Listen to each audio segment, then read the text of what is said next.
السلام علیکم ناظرین، آپ دیکھتے ہیں کہ ہم معاشرے کی عکاسی کرتے ہیں بہنوں کی، ان بیٹیوں کی جو اپنے مسائل سے دوچار ہوتی ہیں، ان کے کافی سنجیدہ اور گمبھیر قسم کے حالات ہوتے ہیں، اور ہم کوشش کرتے ہیں کہ ان کی جو معاملات ہیں آپ لوگوں تک پہنچائے جائیں، جو ہمارے ایک اخلاقی فرض بنتا ہے ہم وہ ادا کر دیتے ہوتے ہیں۔ تو ہمیں ہمیشہ اپنے معاشرے کی بہن بیٹیوں کو عزت و احترام سے دیکھنا چاہیے اور ان کی رسپیکٹ بھی کرنی چاہیے۔ تو آئیے آج میرے ساتھ جو بہن موجود ہیں ان سے ان کے حالات زندگی جان لیتے ہیں۔ السلام علیکم۔ وعلیکم السلام۔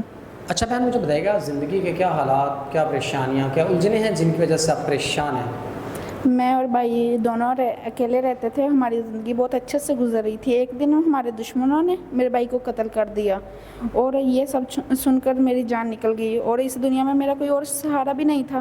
بھائی کو قتل کرنے کے بعد ہمارا سب کچھ چھین لیا دشمنوں نے، ہماری گھر جائیداد، اور دشمن کے لڑکے روز ہمارے گھر آتے اور گندی نظروں سے دیکھتے، اور میں ان لوگوں سے بچنے کے لیے بہت مشکل سے گھر سے نکلی ہوں۔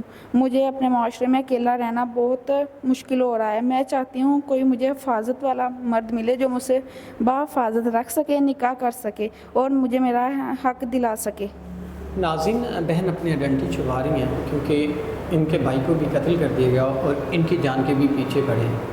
اب یہ چاہتی ہیں کوئی ایسا انسان جو میرا تحفظ بن جائے، جو میرا محافظ بن جائے، جو مجھے تحفظ دے، مجھے ان لوگوں سے بچا لے، مجھے اپنے نکاح میں کر لے تاکہ میں ایک عزت کی زندگی جی سکوں اور پرسکون مجھے چھت مل سکے۔ تو اگر کوئی ایسا انسان جو ان کے تمام معاملات جاننے کے بعد اگر ان سے شادی کرنا چاہتا ہے تو وہ کر سکتا ہے۔ بہن، اگر یہ تمام معاملات کوئی شخص دیکھے اور آپ سے نکاح کرے، آپ کے ساتھ نکاح کی خواہش کرے، تو آپ کا کیا خیال ہے؟